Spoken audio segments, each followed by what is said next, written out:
ውድ ቅዱሳን እንዴት ናችሁ? ደህና ናችሁ ወይ? በሰላም ቆያችሁ ወይ? እግዚአብሔር የተመሰገነ ይሁን። ዛሬ በአንድ ሐሳብ ላይ እንማራለን። አሁን ደግሞ ጌታ እንድናገረን እንጸልይ። ቅዱስ አባታችን ሆይ ስምህ የተባረከና የተመሰገነ ይሁን። ክብር ምስጋና በሰማይና በምድር ለአንተ ይሁን።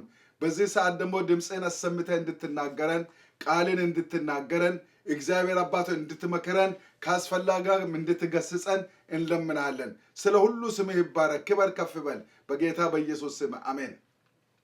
እና በዚህ ሰዓት ላይ ዛሬ የምናየው በተለይ ይሄን ክፍለ ጊዜ ሳትጨርሱ እባካችሁ በጌታ ፍቅር አደራ እላለሁ እንትን እንዳትሉ። ከዚህ በፊት ከነበረው ትንሽ ጨመር አድርጌ ነው 5 ደቂቃ ያህል ጨመር አድርጌ እንትን እላለሁ። እንዲህ ይላል። ዛሬ የምናገረው ጸሎትን እጅግ ውጤታማ የሚያደርጉ 10 የጸሎት እምቅ ኃይሎች። የጸሎት እምቅ ኃይሎች ምንድን ናቸው? ጸሎትን እጅግ ውጤታማ የሚያደርጉ 10 እምቅ ኃይሎች ብዬ የጻፍኳቸውን 10 ነጥቦችን እናለን። እንደዚህ ይላል እግዚአብሔር ቃል ኢያሱ ምዕራፍ 10 ላይ ከቁጥር 12 እስከ 14 እግዚአብሔር በእስራኤል ልጆች እጅ አሞራውያንን አሳልፎ በሰጣ ቀን ኢያሱ እግዚአብሔርን ተናገረ። በእስራኤልም ፊት እንዲህ አለ፣ በገባኦን ላይ ፀሐይ ትቁም፣ በኤሎን ሸለቆ ጨረቃ። ሕዝቡም ጠላቶቻቸውን እስኪበቀሉ ድረስ ፀሐይ ቆመ፣ ጨረቃም ዘገየ። ይህም በአሸር መጽሐፍ የተጻፈ አይደለምን? ፀሐይም በሰማይ መካከል ዘገየ፣ አንድ ቀንም ሙሉ ያህል ለመግባት አልቸኮለም። እግዚአብሔር ለእስራኤል ይዋጋ ነበርና እግዚአብሔር የሰውን ቃል የሰማበት እንደዛ ያለ ቀን ከዛ በፊት ከዛ በኋላም አልነበረም። አይ ቲንክ በመጽሐፍ ቅዱስ ላይ እግዚአብሔር ጸሎትን ከሰማበት አንዱ በጣም የተለየ ቀን ነው ይሄ።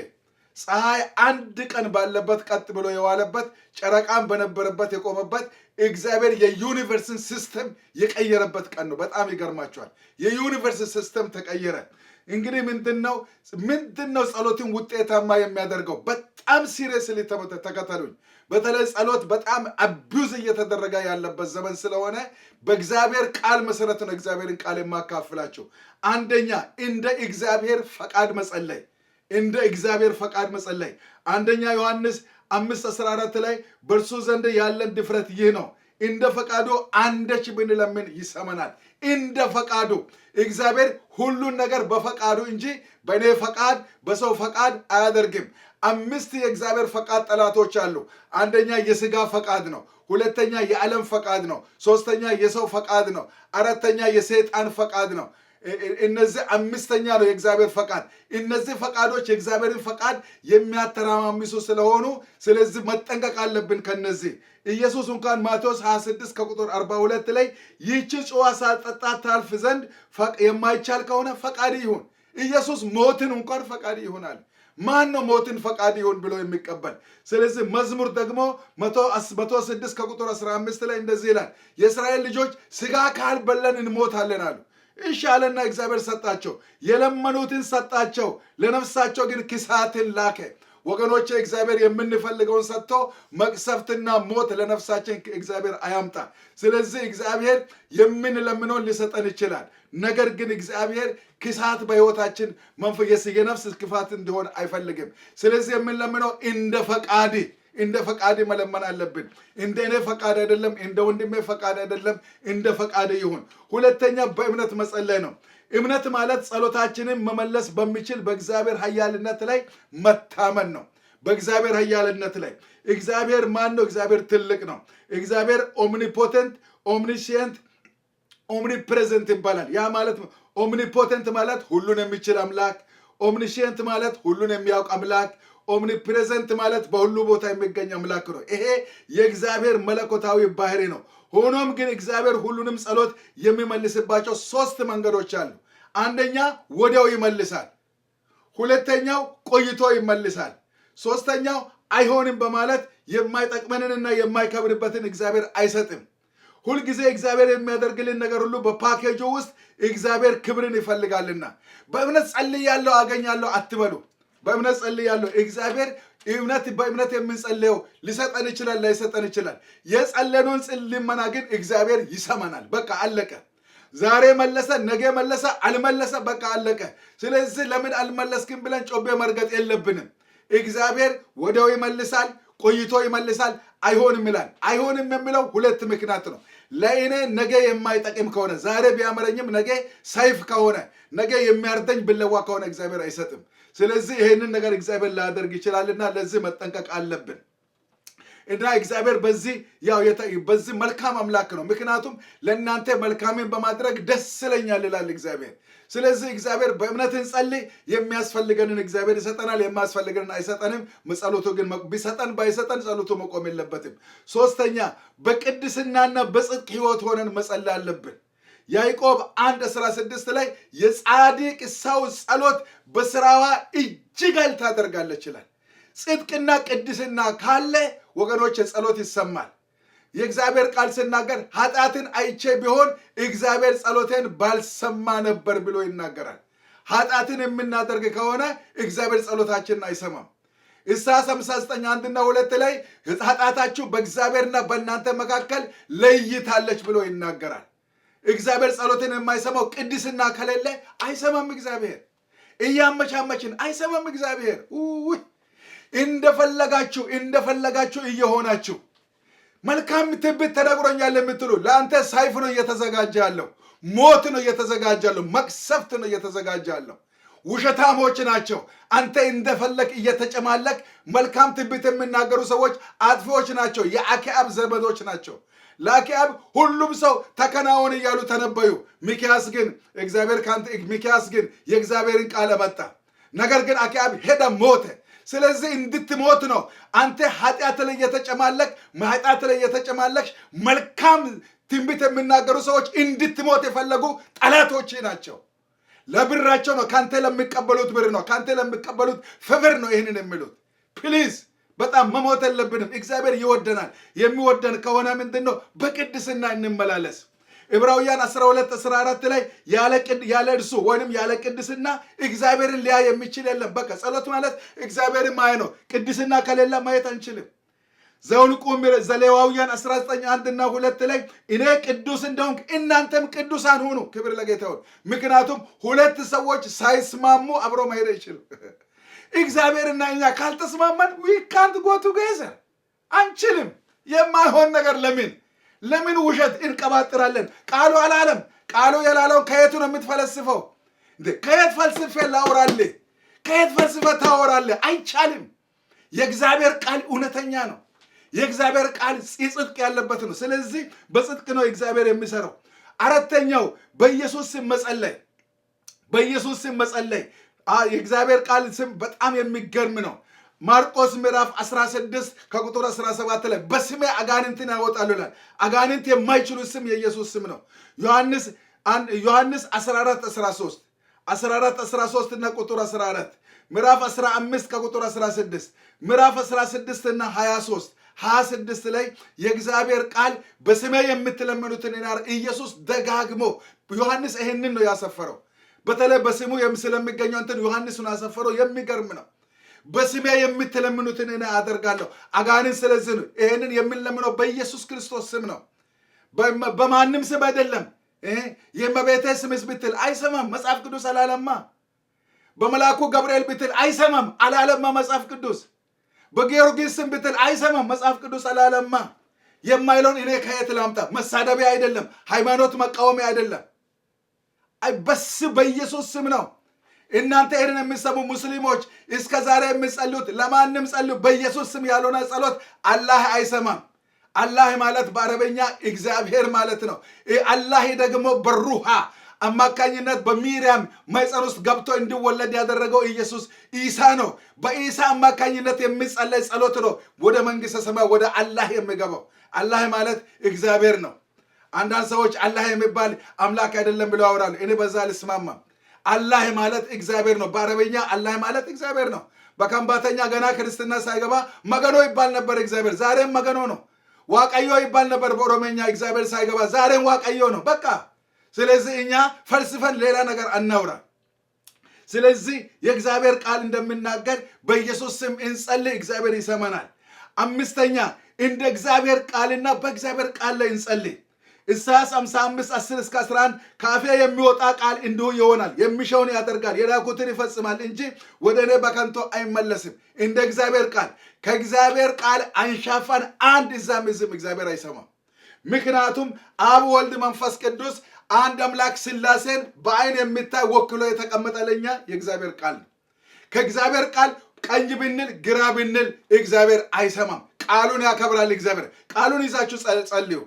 በቃሉ እግዚአብሔር ይሰራል። ደግሞ ከቃሉ እያነበባችሁ ደግሞ ጸልዩ። በቃሉ ላይ ሆነን እንጸልይ። እግዚአብሔር ያንን ቃል ያከብራል። ትልቅ ስራ ነው። ደግሞ ስፔሻሊ እግዚአብሔር ያስተማረኝን ነው። በተለይ እኔ በሚጸልይበት ሰዓት መንፈስ ቅዱስ የሚያመጣ ቃል መርምራችሁ አገኙ። ያንን ቃል በዛ ቃል መሰረት ላይ ጸልዩ። ምክንያቱም እግዚአብሔር ሊሰራ ያለ ነገር ስላለ። ስድስተኛ በመንፈስ ቅዱስ ኃይል ተጽዕኖ ውስጥ ሆነን መጸለይ። በመንፈስ ቅዱስ ተጽዕኖ ውስጥ ሆነን መጸለይ ኤፌሶን 6:18 ላይ በጸሎትና በልመና ዘውትር በመንፈስ ጸልዩ። ዘውትር በመንፈስ ጸልዩ። ዋው! እና ሮሜ 8:26 መንፈስ ቅዱስ በውስጣችን በማይነገር መቃተት ይማልድልናል። ለውጤታማ ጸሎተኝነት የሚከተሉ የመንፈስ ቅዱስ አመራሮች ያስፈልጉናል። አንደኛ በጸሎት ቦታ ሆነን በመንፈስ ቅዱስ ምሪት መጸለይ። በጸሎት ቦታ ሆነን ስልንጸልይ የሚያስፈልጉን የዘረዘርናቸው የጸሎት ርዕሶች ላይ አተኩረን መጸለይ በጣም ጥሩ ነው። ነገር ግን መንፈስ ቅዱስ አንዳንድ ጊዜ በውስጣችን ሊቃትት የሚፈልግ ነገር አለ። ያንን ቶሎ ብላችሁ ቀባ አድርጉ። እንባ ሊመጣ ይችላል። መንፈስ ቅዱስ በሕይወታችን ላይ ትልቅ ነገር ሊያመጣ ይችላል። ምክንያቱም ያ ነገር ያንን የመንፈስ ቅዱስን ምሪት መከተል በጣም ውጤታማ ይሆናል። ከዛም ባሻገር የመንፈስ ቅዱስ ድምፅና ምሪት ባይበልጥ እየሰማን የምንሄድ ከሆነ ጸሎታችን ከጊዜ ወደ ጊዜ ትልቅ ትርጉም እየሰጠንና እኛም ለጸሎት ሕይወታችን በጣም እያደገ ይሄዳል። ክብር ለጌታ ይሁን። ስለዚህ በመንፈስ ቅዱስ ምሪት ሆነን በመንፈስ ቅዱስ ተጽዕኖ ውስጥ ሆነን እንጸልይ። ምክንያቱም ጳውሎስ ቅድም ያነበብነው ኤፌሶን 6:18 ዘውትር በመንፈስ ጸልዩ። በመንፈስ እንድንጸልይ ያስፈልጋል ከወከባ ነፃ ሆነን። ሰባተኛ ጥብቅ ጸሎት ወይም አጥብቆ መጸለይ። ሐዋርያት ሥራ ምዕራፍ 12 ከቁጥር 5 ላይ ጴጥሮስ በታሰረ ጊዜ ያዕቆብ አንገቱ ተቀላ፣ ጴጥሮስ ደግሞ ታሰረ። ጴጥሮስ በታሰረ ጊዜ ሄሮድስ በሕዝብ አስፈርዶ ያዕቆብ ጴጥሮስን ሊያርድ ነው፣ እንደ ነገው ሊያርድ ነው። ነገር ግን ቤተ ክርስቲያን ይላል ነገር ግን ስለ እርሱ ወደ እግዚአብሔር ጸሎት አጥብቆ ይደረግ ነበር ይላል። ወደ እርሱ ጸሎት አጥብቆ ይደረግ ነበር። እግዚአብሔር ጥብቅ ጸሎትን ያከብራል። እንደገና ያዕቆብ 5:17 ላይ ኤልያስ አጥብቆ ጸለየ፣ ሰማይ ተዘገላል። አጥብቆ ጸለየ፣ ሰማይ ተከፈተላል። ጥብቅ ጸሎት ማለት ሙጭጭ ማለት ነው። የእግዚአብሔር ፈቃድ በሆነ ጉዳይ ላይ ሰይጣን በመካከላችን በገባ ጉዳይ ላይ ሰይጣን በያዘብን ጉዳይ ላይ ሰው በያዘብን ጉዳይ ላይ ሲስተም በያዘብን ጉዳይ ላይ እኛ ሙጭጭ ብለን መጸለይ። ጥብቅ ጸሎት ሰይጣን የያዘውን ያስለቅቃል። ሃሌሉያ! ሰይጣን የያዘውን ያስለቅቃል፣ የነከሰውን ያስለቅቃል። ያንተ አይሆንም በተባለ ነገር ላይ እግዚአብሔር በኃይልና በስልጣን ይገባል። ክብር ለጌታ ይሁን። ስለዚህ ሙጭጭ ብለን መጸለይ ነው። እግዚአብሔር ያዕቆብ እኮ ታረደ። አንዳንዶች እንደሚሉ ምናልባት እኔም እንደመስለኝ ያዕቆብ እንደተያዘ ተገደለ ይመስለኛል። ምክንያቱም ቤተክርስቲያን ለመጸለይ ጊዜ አላገኘችም። ወይም እግዚአብሔር ደግሞ ያዕቆብ እንዲሞት ስለፈቀደም ነው። ያለ እግዚአብሔር ፈቃድ የሚሆን ምንም ነገር ስለሌለ። ጴጥሮስ ግን ገና ብዙ አገልግሎት ነበረው። ከዛ በኋላ ጴጥሮስ ብዙ አገልግሎት ነበረው። ከዛ በኋላ ብዙ ነው ያገለገለው። ክብር ለጌታ ይሁን። ስለዚህ ጥብቅ ጸሎት በጣም አስፈላጊ ነው። እግዚአብሔር ጥብቅ ጸሎትን ይፈልጋል። ስምንተኛ በመንፈሳዊ ቅንዓትና ሸክም መጸለይ። መንፈሳዊ ቅንዓትና ሸክም ምን ማለት ነው? መንፈሳዊ ቅንዓትና ሸክም እንቅልፍ የሚከለክል ሐሳብ ማለት ነው። ሰላም የሚያሳጣ ሐዘንተኛ የሚያደርግ ፊታችንን ታማሚ የሚያደርግ። ለምሳሌ ነህምያ 2:2 ለምን ይላል? ሳትታመም ፊት ለምን አዘነ? ስለ ኢየሩሳሌም እያዘነ። እንዲህ የሚያደርጉ ነገሮች አሉ። እንዲህ ባሉ ነገሮች ላይ እኛ ምን እንሆናለን? ምግብ እንኳን እንዳንበላ የሚከለክሉ አንዳንድ ሸክሞች ሊመጡ ይችላሉ። የአገር ሸክም፣ የህዝብ ሸክም፣ የሚጠፋ ነፍስ ሸክም፣ የወንድሜ ሸክም፣ የእህቴ ሸክም፣ የአገር የተለያየ ሸክም ሊመጣ ይችላል። እንደውም አንዱ ትልቁ ሸክም የእንባ ሸክም ነው። የሚገርማቸው እንባ ሸክም ይሆናል። ለምሳሌ ሉቃስ 19:41-44 ላይ ኢየሱስም ሲቀርብም ከተማይቱን አይቶ አለቀሰላት ይላል። አለቀሰላት ለከተማይቱ ምርር ብሎ። ለምንድን ነው አለቀሰው? ምክንያቱም ኢየሱስ ክርስቶስ ሞቶ ከሙታን ተነስቶ ወደ አብ ከሄደ በ36ኛ ዓመት በኋላ ቲቶ የሚባል ሰው ከሮም መጥቶ የሮም ጀነራል መጥቶ ኢየሩሳሌምን ያቃጥላል፣ ቅጥሯን ያፈርሳል፣ ቤተ መቅደስን ያቃጥላል፣ ህዝቡን ደግሞ ይገላል። እርጉዞችን ሆዳቸውን ይቀዳል። ሕፃናትን አንገታቸውን ያርዳል። ኢየሱስ ያንን እያየ ነበር። ያንን አይን ጌታ ለእኛም ይስጠን። ያንን እያየ አለቀሰ። ሸክም ነው። እንባ በጣም ከባድ ነገር ነው ወገኖቼ። ኢየሱስ ክርስቶስን ያስለቀሰው ሊመጣ ያለ ጥፋት ነው ወገኖቼ። ምድር እየተበላሸች፣ ምድር እየረከሰች፣ ምድር እየተግማማች የሚያለቅስ ህዝብ ያስፈልጋል። የሚያለቅሱ እናቶች ያስፈልጋሉ። የሚያነቡ ወንድሞች እህቶች ያስፈልጋሉ። ሁለተኛ ዜና ስለ እንባ ኃይል ሁለተኛ ዜና 34:27 ላይ ስለሰማኸው ቃል ልብህ ገር ሆኗል፣ በፊቴም ራስን አዋርዳል፣ ልቤንም ቀደህ በፊቴ አልቅሳል፣ እኔ ደግሞ ሰምቼሃለሁ ይላል። እግዚአብሔር እንባን አይቶ ዝም አይልም። ምክንያቱም እንባ የሚወጣው ከተሰበረና ካዘነ ልብ ስለሆነ እንባ በሌላ መንገድ ለእግዚአብሔር ውለታ በተሰበረ ልብ የምንሰጥበት የምላሽ መንገድ ነው። ስለ ሌሎች በእግዚአብሔር ፊት በሸክም የምንጸልይበት፣ መከራቸውና ችግራቸውን በመንፈስ የምንጋራበት፣ የእነርሱን ችግር የእኛ ችግር አድርገን የምናይበት እንደሆነ ነው። መጽሐፍ ቅዱሳችንን ስንመለከት ከእንባ በኋላ ሁልጊዜ ከባድ ክስተቶች ተከስተዋል። የሚገርም ነው። እግዚአብሔር ወዲያው ኢቨን በጣም የሚገርም ነገር እኮ ነው። ከእንባ በኋላ እግዚአብሔር በጣም ኃጢአተኛ የተባለውን እግዚአብሔር ይቅርላል። በጣም ኃጢአተኛ የተባለውን። ስለዚህ የእንባ መንፈስ እግዚአብሔር በትክክል በእኛ ላይ እንዲያፈስ መጸለይ አለብን። ምክንያቱም ዓለማችን በኃጢአት መበላሸቷ የሰው ዘር ከእግዚአብሔር ቁጣ እሳት ማገዶ ሊሆን እየተዘጋጀ ስለሆነ አሁን የምናለቅስበት ዘመን ውስጥ ነው ያለ ነው። በሌላው የእንባ ፍቅር መግለጫ ኢየሱስ አልዓዛርና ማርያምን ማርታን ይወዳቸው ስለነበረ ወደ አልዓዛር መቃብር በሄዳ ጊዜ አለቀሰ።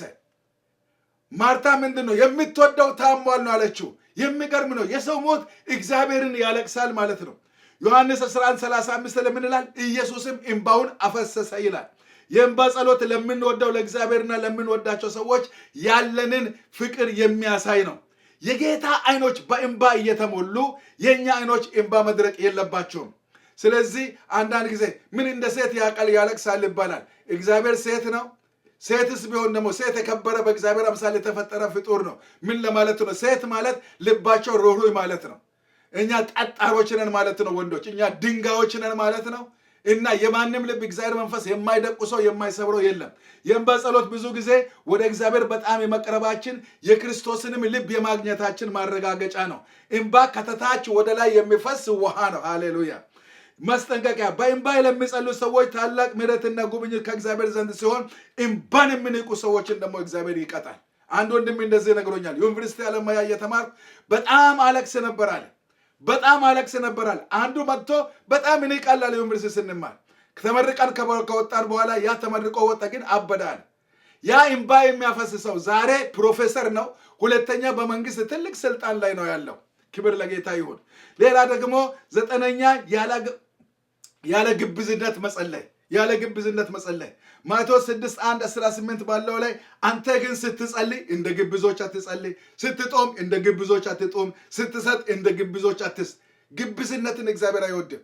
ሰው ይጸልያል ስለሚል ብለህ አትጸልይ። ስለዚህ ጸሎት ውጤታማ እንደሆን ካስፈለገ በስውር ወደሚያይ አምላክ ይጸልይ።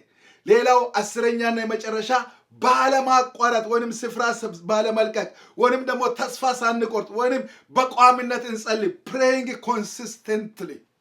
praying consistently ሳናቋርጥ ጸልይ። ጸሎትን በቋሚነት ለመጸለይ ከ30 ቀናት አላቋርጥም ያለው ዳንኤል በአንበሳ ጉድጓድ ገባ፣ ግን እግዚአብሔር የአንበሳውን አፍ ዘጋ። ታውቃላችሁ ጸሎትን አለማቋረጥ ምን ያህል ትልቅ ነገር እንደሆነ። ቆርኔሌዎስ ሳያቋርጥ እየጸለየ እያለ አንድ ቀን የእግዚአብሔር መልአክ ወደ ቆርኔሌዎስ ቤት ገባ። ክብር ለጌታ ይሁን። ስለዚህ እግዚአብሔር ዛሬም በማናቸውም ሁኔታ ውስጥ ሆነን ተግዳሮቶች ቢያጋጥሙንም የጀመርናቸውን ጸሎቶች፣ እንቅስቃሴዎች በቋሚነት እንድንቀጥል እግዚአብሔር ይፈልጋል። ስለዚህ ጸሎቴ ውጤታማ ሊሆን ይገባል። እግዚአብሔር የጸሎቴን ውጤታማነት ይፈልጋል። ስለዚህ እነዚህ ነጥቦች ቶሎ ብዬ ልናገር። አንደኛ እንደ እግዚአብሔር ፈቃድ መጸለይ፣ ሁለተኛ በእምነት መጸለይ፣ ሶስተኛ በቅድስናና በጽድቅ መጸለይ፣ አራተኛ እንደ እግዚአብሔር ቃልና በእግዚአብሔር ቃል ላይ ተመስርተን መጸለይ፣ ስድስተኛ በመንፈስ ቅዱስ ኃይልና ተጽዕኖ ውስጥ ሆነን መጸለይ፣ ሰባተኛ በጥብቅ አጥብቀን መጸለይ፣ ስምንተኛ በመንፈሳዊ ቅንዓትና ሸክም መጸለይ፣ ዘጠነኛ ያለ ግብዝነት መጸለይ፣ 10ኛ ባለማቋረጥ ሁሉ ጊዜ ተከታተለን ብንጸልይ በጣም ውጤታማ እንሆናለን። ጌታ ይረዳናል። ክብር ሁሉ ለእግዚአብሔር ይሁን። እግዚአብሔር የተመሰገነ ይሁን ስለሰጠን ጊዜ። የጌታ ስም ከዘላለም እስከ ዘላለም ከፍ ከፍ ይበል። ተባረኩ። ጌታ ይባርካችሁ።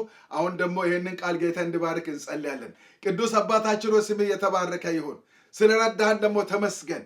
ይህንን ክፍለ ጊዜ ደግሞ ስለሰጠን ይህንን ጊዜ ስለሰጠን ስምህ ይባረክ። ከፍ ከፍ ይበል። ቀሪውንም ሰዓት እንደ ፈቃድ በእጅ ተረከብ። መልካምነት ከኛ ጋር ይሁን። ስለ ሁሉ አመሰግናለሁ። በጌታ በኢየሱስ ክርስቶስ ስም አሜን። ጌታ ይባርካችሁ። እንግዲህ በዚህ ጸልዮ አሁን በተመለከትናቸው በ10 ነጥቦች ላይ ተመስርተን እስከዛ ድረስ ከዛ በፊት ያየናቸውን ጸሎቶች ሁሉ ብንጸልይ እግዚአብሔር በትክክል ይሰማናል። ከጸሎታችን የተነሳ ደስተኞች እንሆናለን። እግዚአብሔርን አመስጋኞች እንሆናለን። እግዚአብሔርን በእኛ ደስ ይሰኝብናል። ክብር ለጌታ ይሁን።